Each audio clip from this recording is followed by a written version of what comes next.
তালতলার পুকুরে দুপুরবেলা গ্রামের সকল ছেলেরা মিলে দাপাদাপি করে চান করত। সেই পুকুরের উপর দিয়ে একটি তাল গাছ বেশ খানিকটা হেলে গিয়ে আবার সোজা হয়ে উঠেছে, আর ওই গাছের উপর থেকেই ছেলেরা ঝাঁপিয়ে জলে পড়ত। এই এবার কিন্তু আমি গাছে উঠে জলে ঝাঁপ দেব। ঠিক আছে, তবে পরে কিন্তু আমি। তখন পুকুর জলে সাঁতার কাটতে কাটতে বিলু বলে, আরে তোরা কি করছিস বলতো? তাড়াতাড়ি জলে ঝাঁপ দে, তারপর তো স্কুল যেতে হবে নাকি? এমনভাবেই লোটে, ন্যাপলা, বিলু, পটলা, পটাই আরও অনেকে মিলে তালতলার পুকুরে খুব মজা করে চান করত। সেদিন হঠাৎ করেই গেঁড়ি শাকচুন্নি আকাশ দিয়ে উড়ে যাবার সময় তাদের দেখতে পায়। ও মা গো, ছেলেগুলো কি সুন্দর করে জলে ঝাঁপ খাচ্ছে। আমারও খুব ইচ্ছে করছে অমন করে জলে ঝাঁপ দিয়ে সাঁতার কাটতে। এরপর সকল ছেলেদের চান করা হয়ে গেলে তারা নিজেদের বাড়ি ফিরে যায়, আর গেঁড়ি শাকচুন্নি উড়ে এসে ওই তাল গাছে বসে ভাবে, কি মজা লাগছে তাল গাছে বসে পা তুলতে। এবার আমিও এখান থেকে জলে ঝাঁপ দেব আর খুব সাঁতার কাটবো। এই কথা বলার পরেই গেঁড়ি শাকচুন্নি ছপাং করে জলে ঝাঁপ দেয়। কিন্তু এ কি আমি তো ডুবে যাচ্ছি। ওরে বাবা রে! এরপর গেঁড়ি শাকচুন্নি ধীরে ধীরে জলের তলায় তলিয়ে যায়, আর জলের তলায় হাবুডুবু খেতে খেতে ভাবে, আমার এই ভুতুড়ে রোগা শরীর নিয়ে জল কেটে সাঁতরে ওপরে উঠতেই পারছি না। এবার আমার কি হবে গো? আমি কি আবার মরে যাব? উ মা গো! সে যতবার ওই পুকুরের জল থেকে ওঠার চেষ্টা করে ততবারই গড়িয়ে তলিয়ে যায়, কিছুতেই আর উঠতে পারে না। আর এইভাবেই সারা রাত কেটে যায়। পরের দিন আরে চল চল, তাড়াতাড়ি পা চালা, নইলে কালকের মতো আজও স্কুলের দেরি হয়ে যাবে। হ্যাঁ হ্যাঁ, তাল গাছের ওপর থেকে পুকুরের জলে ঝাঁপ মারতে যা মজা লাগে না। আবারও তারা পুকুরে ঝাঁপ দিয়ে সাঁতার কাটতে থাকে। তখন জলের তলায় বসে গেঁড়ি ভূত বলে, ওই ছেলেটা এবার জলে ঝাঁপ দেবে মনে হচ্ছে। একবার ঝাঁপ দিলেই ওর ঠ্যাং ধরে আমি জল থেকে উঠে পড়বো। যেমন ভাবা তেমন কাজ। পটাই জলে ঝাঁপ দিয়ে ডুব সাঁতার দিতে থাকে। তখন এই ধরেছি, ব্যাটার ঠ্যাংটা একেবারে চেপে ধরেছি। কিন্তু পটাইয়ের ডান পা কে যেন টেনে ধরেছে বুঝতে পারার সাথে সাথেই পটাই আর এক পা দিয়ে মারে জোর এক লাথি। উরে বাপ রে, কি জোর মারলো রে! আমার চোখ খুলে জলে ভেসে গেল। তারপর গেঁড়ি শাকচুন্নি নিজের চোখ তুলে নিয়ে ঠিক করে লাগিয়ে নেয় এবং বলে, এবার আর পা ধরবো না বাবা, এবার সোজা ঘাড়ে চেপে বসবো। এদিকে পটাই জল থেকে উঠে বলে, জানিস জলের তলায় কে আমার পা টেনে ধরেছিল? বেটাকে এমন লাথি মেরেছি না, মনে রাখবে। এই তুই মিথ্যা কথা বলিস না তো, আমরা তো রোজ সাঁতার কাটছি, কিছুই তো হয় না। না রে, আমি সত্যি বলছি। তোরা সবাই এখানেই দাঁড়া, আমি এক্ষুনি সাঁতার কেটে আসছি। আর পটলা পুকুরে ঝাঁপ দেওয়ার সাথে সাথেই গেঁড়ি শাকচুন্নি তার ঘাড়ে চেপে বসার চেষ্টা করে, কিন্তু পটলা ঘুরে বাগিয়ে মারে এক ঘুষি। উরে বাপ রে, এই রোগা শরীরে এত লাথি ঘুষি খেলে কল কবজাগুলো কি আর ঠিক থাকে? এরপর পটলা জল থেকে তাড়াতাড়ি উঠে বলে, না রে, পটাই ঠিকই বলেছে, জলের তলায় নিশ্চয়ই কিছু একটা আছে। কে যেন আমার ঘাড়ে চেপে বসেছিল, বাগিয়ে দিয়েছি এক ঘুষি। এই কথা শুনে সকল ছেলেরা ভয় সেখান থেকে চলে যায় আর সবাই মিলে যায় গ্রামের দিনু জেলের কাছে। দিনু কাকা, ও দিনু কাকা, বাড়ি আছো নাকি? ওই কি হয়েছে রে? তোরা এখন আমার কাছে এসেছিস, কি ব্যাপার? তেমন কিছু নয় গো, কিন্তু সাঁতার কাটতে গিয়ে আমাদের মনে হচ্ছে ওই তালতলার পুকুরে কিছু একটা আছে। তারপর সকল ছেলেরা মিলে দিনু জেলেকে পুরো ঘটনাটা খুলে বলে। আর সব কিছু শোনার পর ঠিক আছে, চল তো, আমি আমার জালটা একবার পুকুরের জলে ফেলে দেখি কিছু ধরা পড়ে কিনা। তারপর পুকুর ঘাটের কাছে এসে পাড়ে দাঁড়িয়ে দিনু জেলে তার জাল পুকুরে ফেলে। আর তক্ষুনি গেঁড়ি শাকচুন্নি ওরে বাবা, বাঁচলাম! এবার এই জালে করেই আমি জল থেকে উঠে যাব। এবং সে তাই করে, কিন্তু জাল ওপরে তোলার পরে তারা কিছুই দেখতে পায় না। কই রে, জালে তো কিছুই ধরা পড়লো না। ওরে, এই তো আমি! ভালো করে দেখ না, এই যে আমি!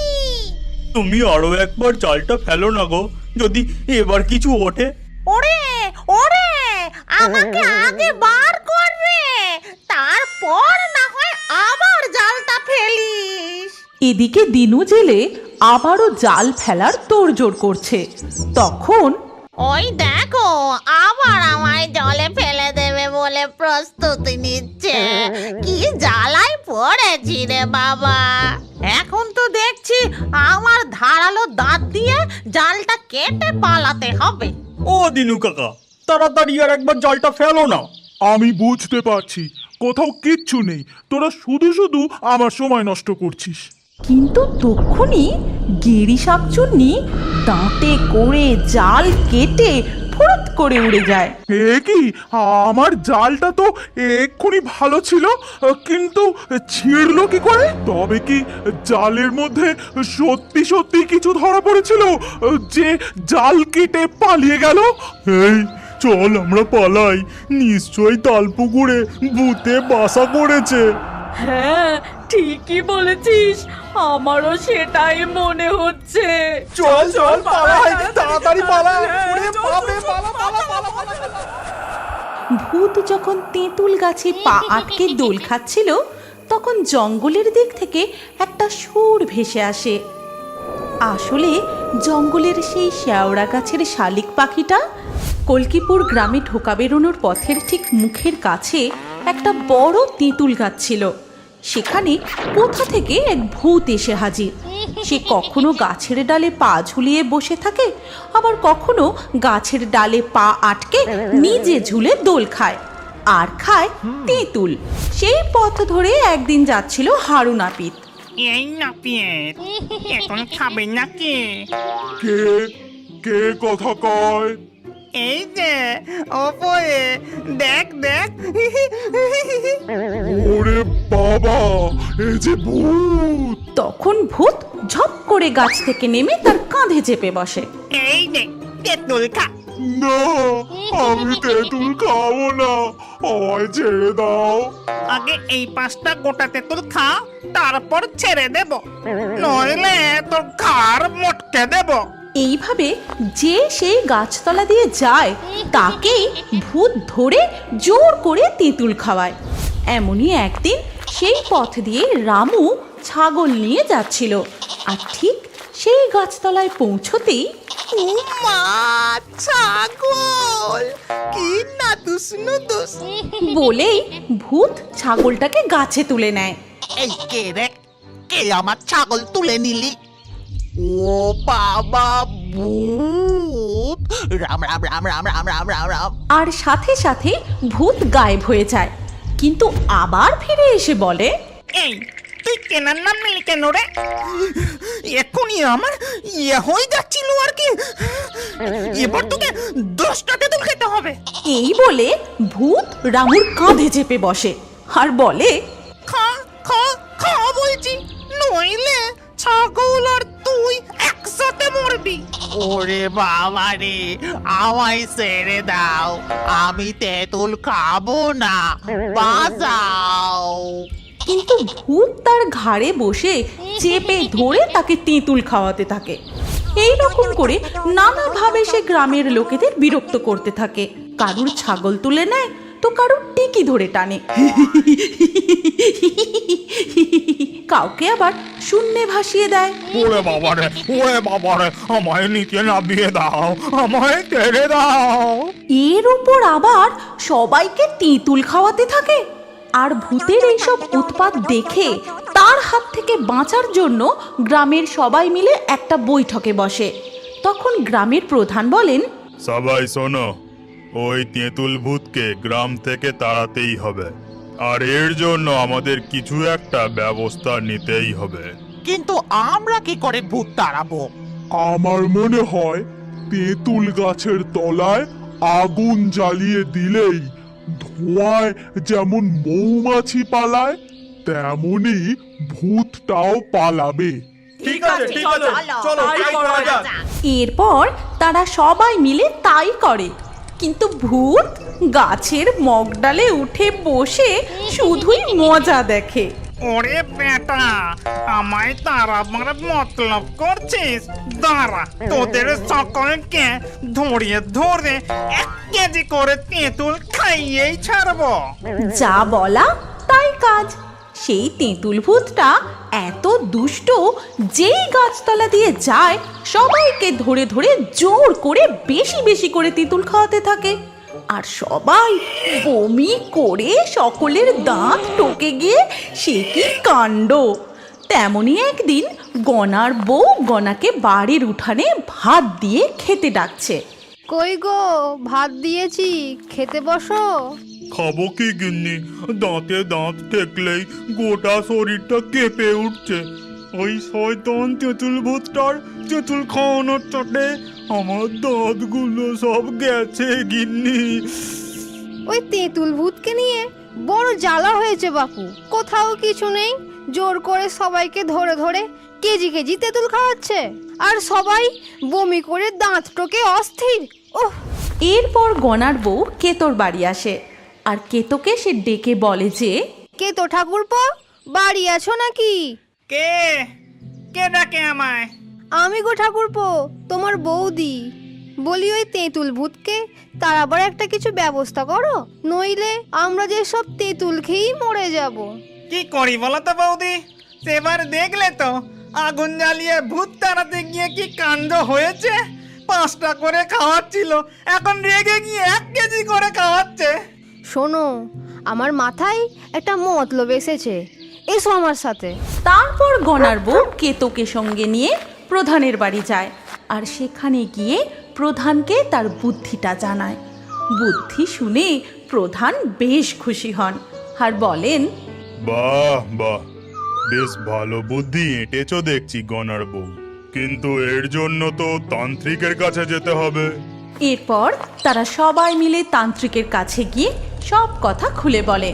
আর সব কিছু শুনে তান্ত্রিক বলেন, ঠিক আছে, এর জন্য আমায় কঠিন সাধনা ও যজ্ঞ করতে হবে। তার জন্য আমার একটা মরে পড়ে থাকা শালিক পাখি আর জঙ্গলে থাকা একটা শেওড়া গাছ লাগবে। যাও, মরা শালিক ও শেওড়া গাছ খুঁজে নিয়ে এসো।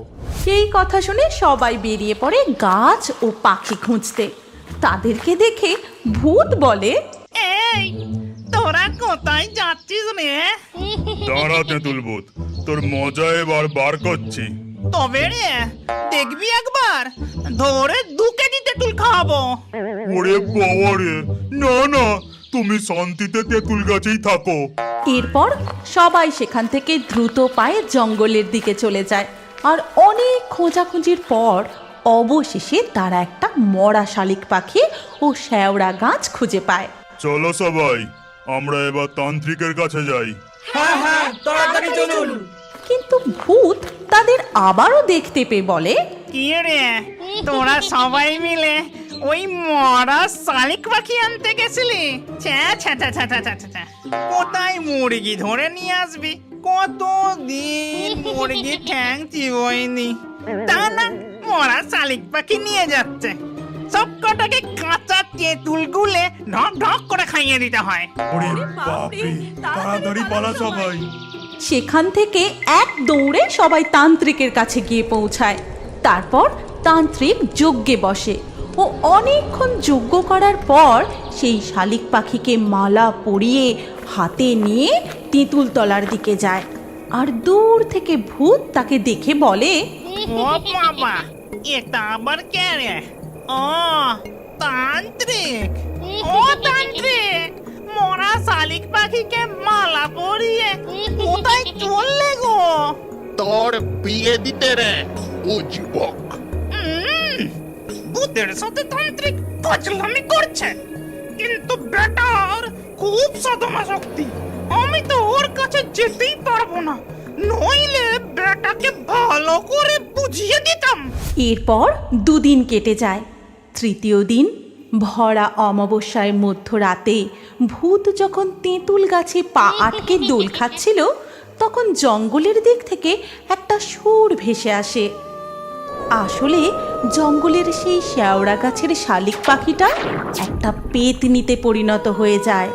তারপর সে একটা গান ধরে, ও আমার ভূত, তুমি আসো না কেন কাছে? আমি কত আশায় আছি, কখন বসবে আমার পাশে?